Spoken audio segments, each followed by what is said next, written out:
I walk for a lot of reasons. I walk to get away from the stress of work. I walk to let my brain chew on new creative ideas. I walk to decompress, to give my dog some exercise, to talk to a friend, to move my body, to listen to a podcast, to enjoy nature, or to just zone out. And sometimes I walk because there's no other option, no other way to move forward when I feel like I'm entrenched in a particular phase of my life.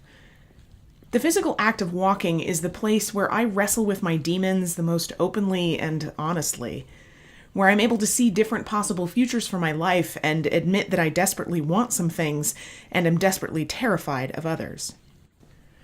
I've wanted to be a mother as long as I can remember. I've always felt this steady pull, this longing to have children of my own. Sure, there have been plenty of times in my life where I thought to myself, well, children seem like a terrible idea. What was I thinking that I wanted to throw a grenade in this great life that I have? But then there are other times, usually when around my friends' children or seeing kids play in their front yard when the spring is new, giggling and yelling with a joy that will not be contained, when my heart aches with a longing so desperate and so painful that it feels like it will never cease. But the older I get, the more the possibility of having my own biological children dwindles. I'll spare you the gory details, but it's complicated, dear viewer. Layers upon layers of complication that make me have to seriously consider what I'm willing and not willing to do to myself, to my body, to my marriage, to my family to make this happen. I've always been a hard worker, but I'm coming to terms with the fact that sometimes hard work isn't enough. And sometimes hard work isn't the right answer.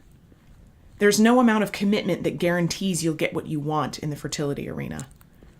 There are things we could do, but we have to be willing to do them, willing to take them on, willing to accept the level of risk and what it means, willing to endure the roller coaster of treatments and interventions and doctor's visits. And I'm not sure I'm willing to do that. It's heartbreaking to admit it. My hardworking, do-the-thing attitude makes it difficult to accept that even though I could do these interventions, that doesn't necessarily mean I should. There are other options, other ways to create a family, and I'm grateful to have them as viable things to consider. But that doesn't change the fact that I'm grieving an imagined future that is becoming less and less likely. This isn't how I pictured starting a family. The constant aching weight, the raging sadness whenever a friend announces they're pregnant again, the perpetual feeling of being stuck in limbo between the life I've known up to now and the one I'm ready, oh so ready, to start. Dear viewer, I hope that you hear not only my pain, but also understand that there are so many people out there experiencing their own fertility struggles of some sort or another. It's a hard, silent journey we don't often talk about openly. Please understand, dear viewer, that it is sometimes painful to hear the joys of others. It takes putting on a suit of armor to go to a child's birthday party, to celebrate a baby shower. And we are glad for you, but your happiness reminds us of our own emptiness, of our lack, of our bodies that won't work quite right for whatever reason. That is difficult. Even though we know that your life is not perfect and that parenting is hard, many of us are desperate to have the challenges of parenting be our brand of hard over this hell of perpetual stagnant longing.